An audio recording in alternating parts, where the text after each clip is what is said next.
Chuck said the airport was buzzing with voices, footsteps, and the rolling wheels of carry-on bags.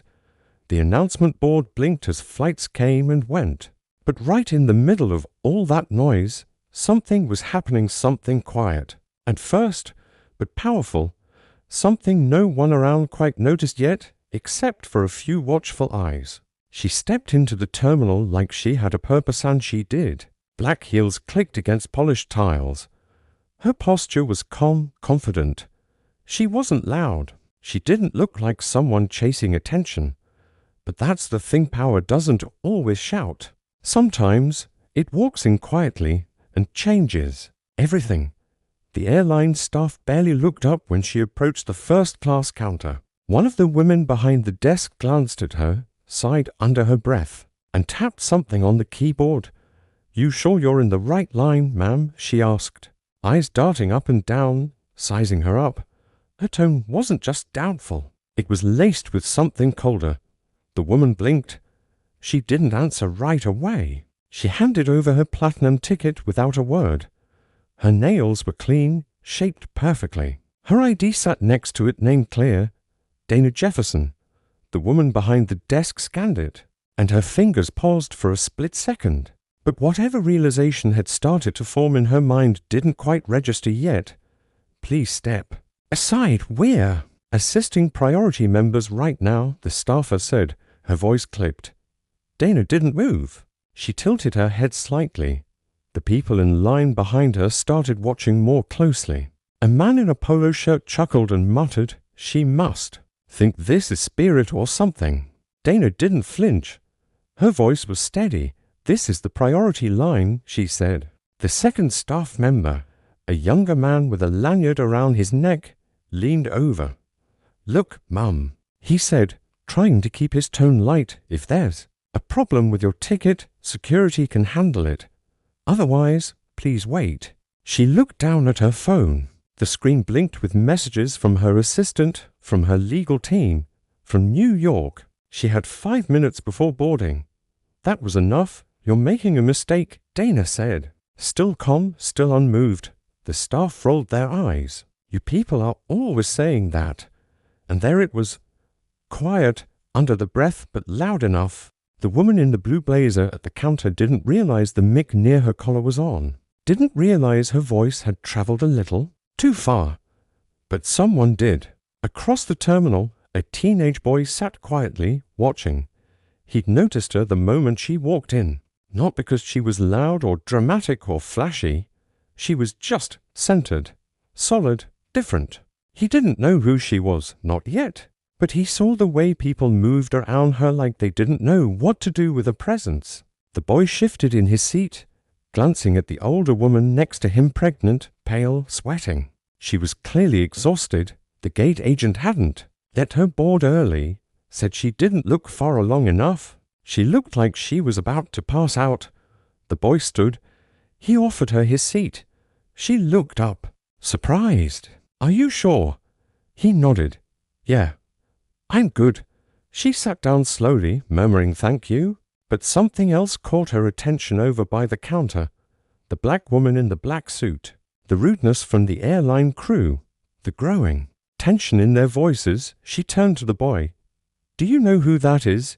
He shook his head. "No." She smiled faintly, though her eyes held something sharper. "That's Dana Jefferson." He raised a brow. "Should I know her?" The woman leaned in slightly. "She owns the company this airline depends on for their entire logistics operations.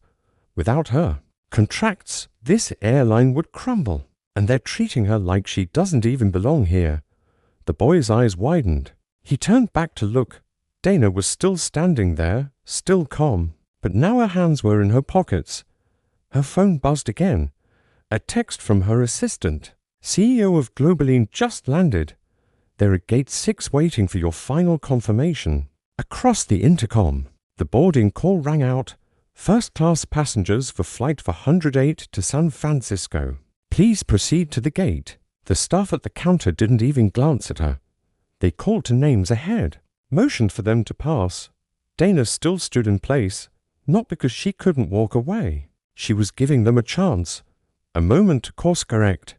to realize who they were speaking to, but they didn't take it. Instead, the man with the lanyard clicked his tongue.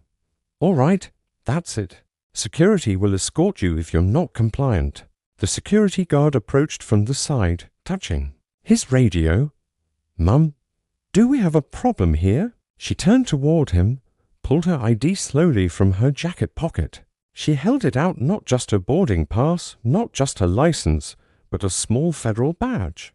Not police, not FBI, something else. The guard's eyes scanned it. His whole face changed. "Ma'am, I didn't realize." She looked past him. Her voice didn't rise. She simply said, "You will?" 6 minutes. That's how long it took, from the moment they dismissed her to the moment her assistant pressed send on the contract termination notice. 6 minutes. In that time, her company withdrew over $320 million in annual services, airport logistics, supply chain management, ground support, luxury jet maintenance, fleet data systems. Every department touched by her contract just lost its backbone. At Gate 6, the CEO of Globalin looked at his phone and went pale. Around him, his advisors began scrambling, and at the counter, the staff's smiles started to fade when they saw a crowd forming. A senior airport manager rushed down the hallway, tablet in hand, eyes wide, asking one question over and over. "Where is Miss Jefferson?" But she was already walking away. Calmly, quietly, not even looking back. The teen boy who had given up his seat watched her go. The pregnant woman beside him gently placed a folded piece of paper in his hand. "You didn't just give up your seat," she whispered. "You stepped into your future." He looked at the note, but just as he began to open it, a loud voice rang out from the intercom. The airline was calling for an emergency staff meeting. The flight was delayed. Something big had just been pulled from under their feet, and none of them saw it coming. The boy sat there frozen, fingers tightening around the folded piece of paper in his palm. The woman next to him still catching her breath, still resting in the seat he had offered, gave him a soft look, like she knew something he didn't. He looked down at the note again. For a second he hesitated, then slowly he opened it. The paper was torn from a notebook, folded neatly inside. It said, "Good men still exist. You're one of them. Call this number. Your future starts here." And beneath it her name, Amanda West. He didn't know the name, but something about it stuck in his mind. Across the terminal, chaos was beginning to unfold. Dana Jefferson was out of sight now, already moving through the private security wing, escorted by a high-ranking airport official who suddenly realized who they had just ignored.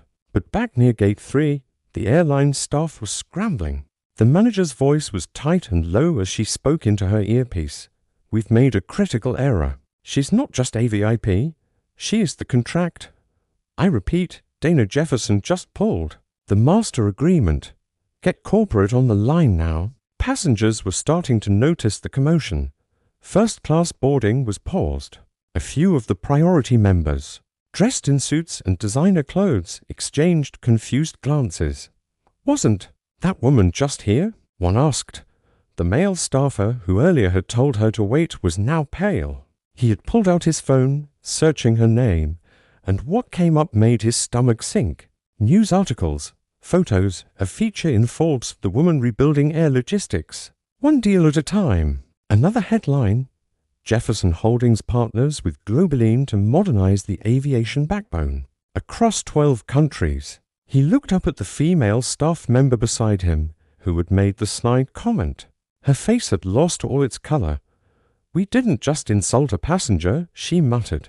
"We insulted our future."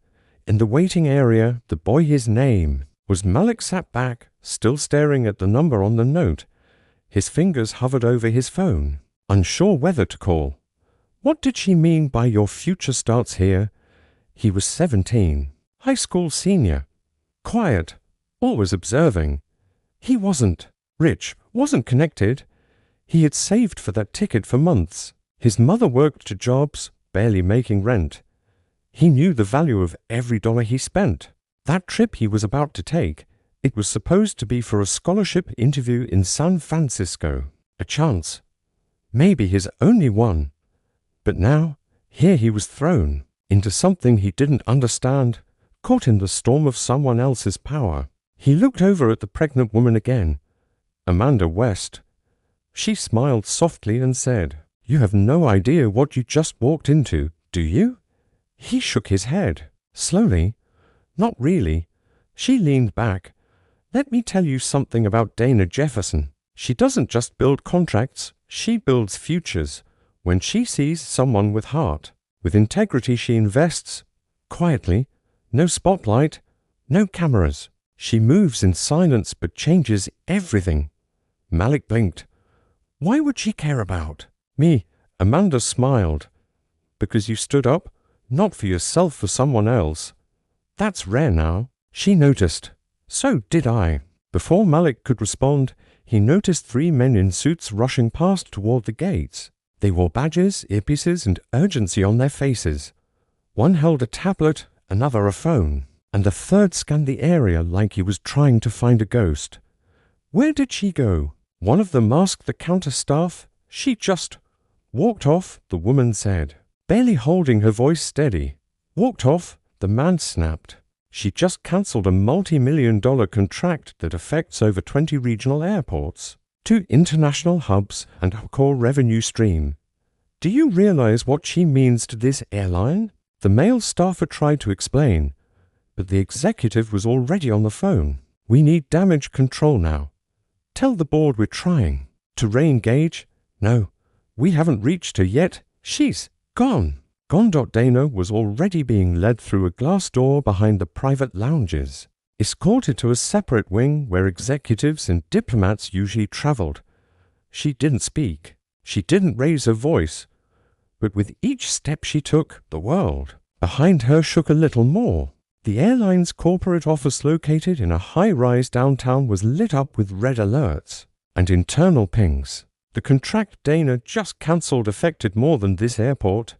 It touched cargo routes, medical transport, private charter tracking, and satellite integrations. She had quietly become the backbone of several invisible systems. And now that she was pulling out, it wasn't just a delay, it was a system collapse in motion. Meanwhile, Malik sat still, note in hand, trying to process it all. He looked up. Amanda had already stood, gathering her things. "Are you leaving?" he asked. She nodded. "My flight just got moved to a private gate. Someone pulled a few strings." He stood with her. "Can I ask, who are you?" She smiled, but didn't answer. Instead, she reached into her bag and pulled out a card. "If you ever need help, real help, not the kind that costs you dignity, call this number. Mention my name and tell them Dana saw something in you." She walked off before he could say anything. Back at the counter, things were getting worse. The airline's VP of operations had now arrived on site, personally calling Dana's assistant, begging for a meeting. But it was too late. Dana's silence was the message, and the boy in the terminal, the one who gave up his seat, was still holding the key to something none of them even realized, because that single act of kindness had just lit a fuse, and the next explosion was coming soon. Malik stayed rooted to the same spot, heart pounding harder now. He didn't fully understand what was happening, but something in his gut told him he'd just stepped into a world much bigger than his own. The noise around the terminal grew louder. Flight updates were being called out, but no one was really paying attention anymore. The delay in boarding had passengers pacing. Conversations turned into murmurs, murmurs into whispers. Everyone was feeling the shift, even if they didn't know why. But Malik wasn't focused on the crowd. He was staring at the card Amanda had left behind. Her handwriting was bold and clean. Under her name was a title, VP, Jefferson Global Initiatives. He blinked. Vice President of Dana Jefferson's company, before he could wrap his head around that. A man in a navy blue blazer approached him. He was tall, sharp-eyed, and moved like someone used to being obeyed. "You're Malik, right?" the man asked, glancing at the paper still in Malik's hand. Malik nodded slowly. Yeah. The man didn't smile. Come with me. Why? Malik asked, instantly tense. She left instructions that if we found the young man who gave up his seat, he should be brought upstairs. Malik looked around. People were watching now. He hesitated. She's still here. The man gave a tight nod. For now. Malik followed him, nerves twisting in his stomach. They passed through a side door near gate 4. The security guards stood silently as the man flashed a badge. Malik's sneakers echoed on the hallway floor. Everything felt different back here, quieter, colder, more serious. Meanwhile, on the other side of the airport, Dana Jefferson stood inside a conference room with tinted windows, arms crossed, facing 3 airline executives who looked like they had just woken up from a nightmare. One of them was trying to hold on to composure, but his hands trembled slightly. Dana hadn't said much, just listened. Let them talk. Apologies poured out of their mouths like leaking water, but she didn't flinch. She just watched. One executive finally said it. This will destroy us. Please, let us make it right. Dana stepped forward. You don't make it right by apologizing when you've been caught. You make it right by never creating the wound in the first place. They went silent. Her assistant entered quietly and whispered something in her ear. Dana's expression didn't change, but she nodded once.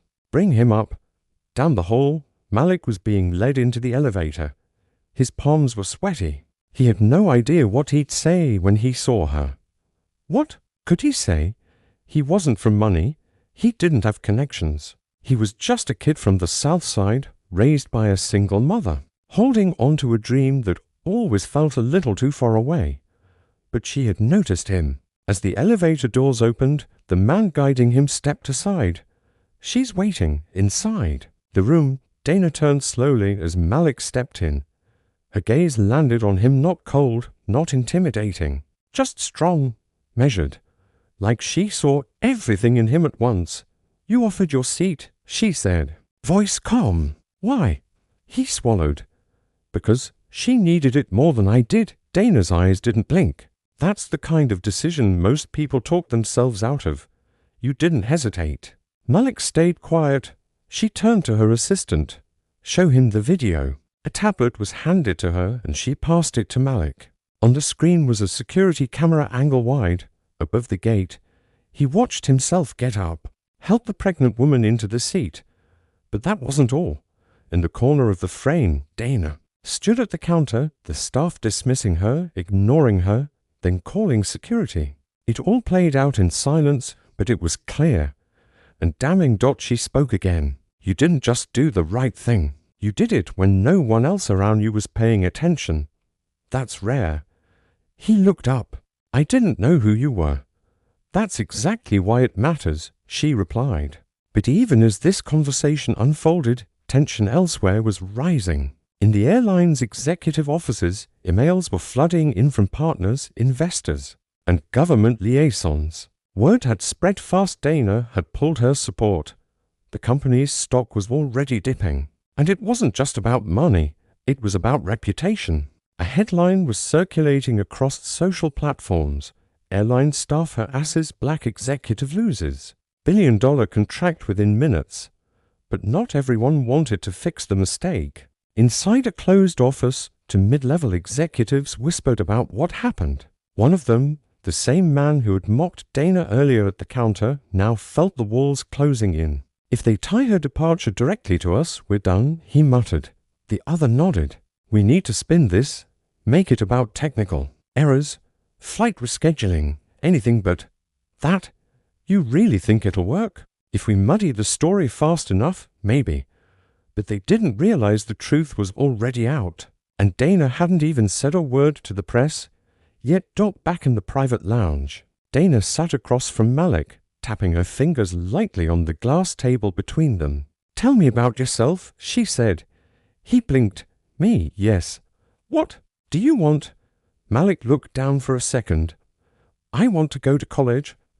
I want to study engineering. I want to, I don't know, build something. Something that lasts. She nodded. And what's standing in your way? He hesitated. Money. Connections, life. Dana tilted her head.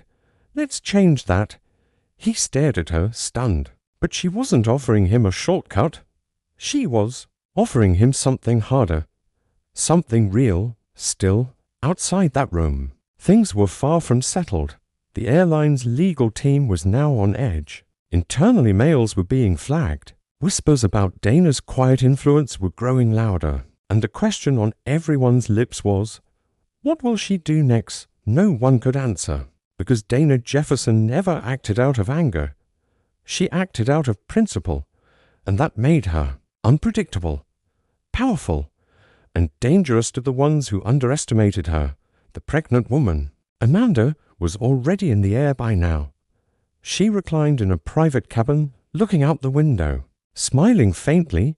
She had seen this kind of story unfold before. People like Dana didn't just react. They moved pieces on a board the rest of the world didn't even know existed. And the boy, the one who gave up his seat, he was now part of something he couldn't yet see clearly. But the storm that started in that terminal was just beginning.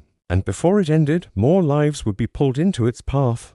Some would rise, others would fall, and no one, not even Malik, knew yet what role he was about to play. Malik sat there, the silence thick around him, barely breathing. Dana hadn't said another word after her last sentence. She simply watched him, studying him like she was looking deeper than anyone ever had. He could feel the weight of the moment pressing down on his chest. His heart thudded like a drum. The assistant returned with a folder, handed it to Dana without saying a word. She opened it, pulled out a form, and slid it across the table toward Malik. His eyes dropped.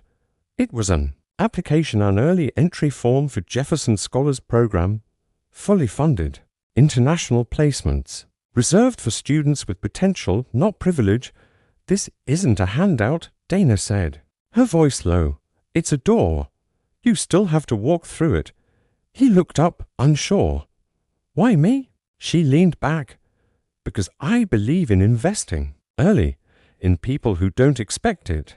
People who think they're invisible but prove otherwise when no one's watching. That's leadership. And I build leaders. Malik swallowed hard.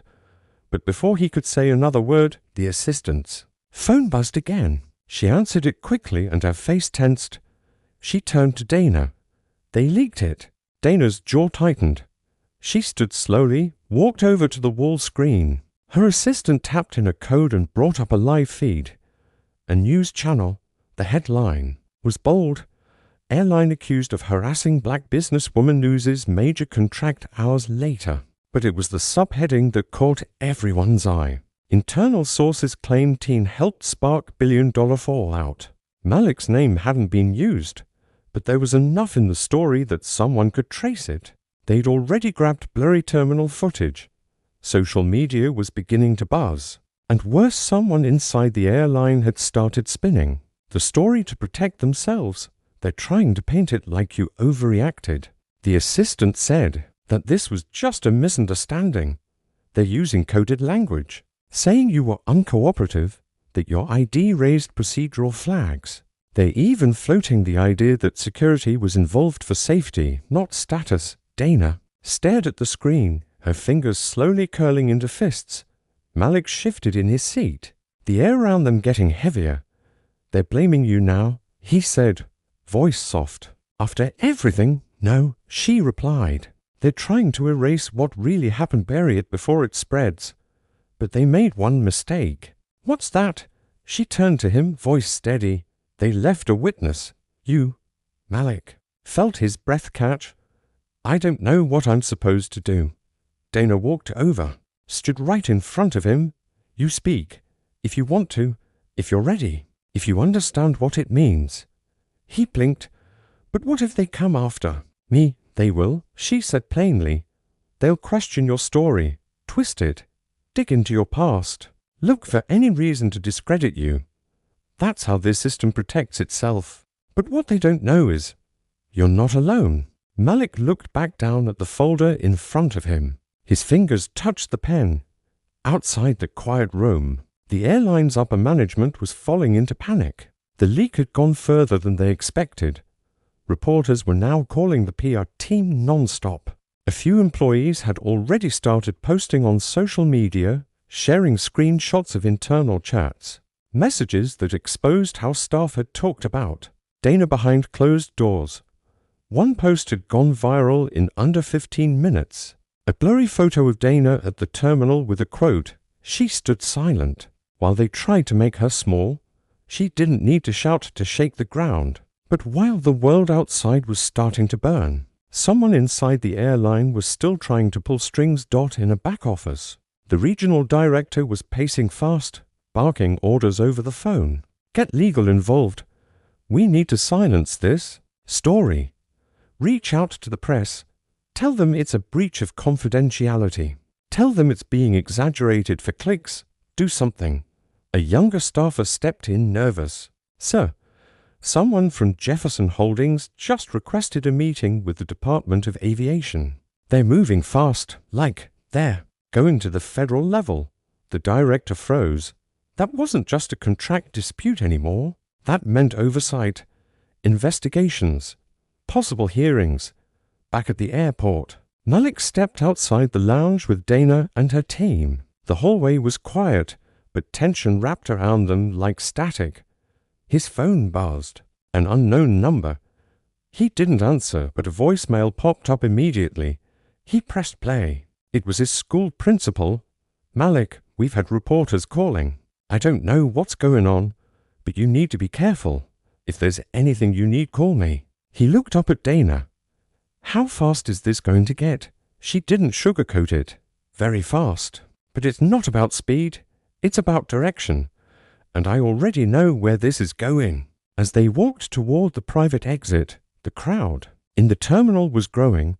The flight that was delayed earlier had now been cancelled. People were frustrated. Some were angry, but others were whispering about what they had seen. The quiet black woman in the black suit, the way she walked, out with purpose. One woman near the food court was live streaming. "You won't believe what just happened here. I think she was someone important. They treated her like nothing, and now everything's shutting down." A group of staff huddled near the back door, watching the video of themselves at the counter. The audio had been enhanced. The words "you people are always saying" that rang out loud and clear. "Who posted this?" One of them asked. "Doesn't matter," another replied, voice shaking. "It's out now." But the most intense moment was still coming. As Dana stepped into her black SUV and Malik followed. Another call came in. Her assistant picked it up, then immediately handed the phone to Dana, whispering, "It's Washington." Dana took the call without hesitation. Her tone stayed calm, but Malik could see the shift in her eyes. Whatever was happening on that line, it was big. When she hung up, she turned to him. "They want a statement. Not just from me. From you?" Malik blinked. "Me? They want to hear your side." Before the others tried to twist it, he froze. "Right now?" "They're listening," she said. "Right now?" Malik stared through the window. Cameras were already being set up outside the airport entrance. The world had taken notice, and now the spotlight, ready or not, was on him. And just like that, the most intense moment of his life was here. ChatGPT said, "SUV kshish peach say Malik ni birko decamedia vans, microphones, flashes. Wo kabi kisi press conference kahisan nohi banatha. Oj takto uska nom kabi kisi headline mean bi nahi ayatha. Likanab. Puri duni uski. A was son of choti thi. Dana ni usk kandapar hoth raka. Tum dar lag raha hai. Malik ni sir hawk sehon mean hilla deer. Thoda. Aka hai, Dana muskirei.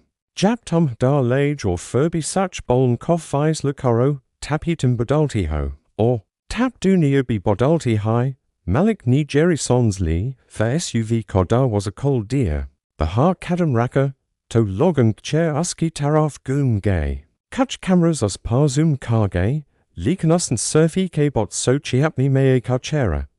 Uski menat, uska sapna. Microphones usk samnai, sobel goom gay, tum neas din seat kyande, tum samajti the kiesab ho jayaga, kia. Tumhalagta hike airline ni tumhuri wajas say nukes and uthire. Malik ni sofa was mean bowler. Main kuch be ban ki koshish nohi kar rahada. Main surfin son ban rahada. Koi thoka huada, koi zarurat meenda. To main surf at me jagadide. Kuch log chup hoge. Kuch ni ruka huasons choda. Lekan op sab nito yes sabas walked nohi deka, jabi ke zatstar orat ksoth. Ye log bad to meezy kar rehida. Us walked kisi ni kuch nohi bola. Oj sapuch rehi hoke kyan. Lekan osli sowal ye hike kyan nahi uski bot viral hogei. Eagle 20 for Ganton mean airline Casio presk samnaya. Mofi digay. Do staff. Members co-suspend kiagea. Internal investigation launch hui.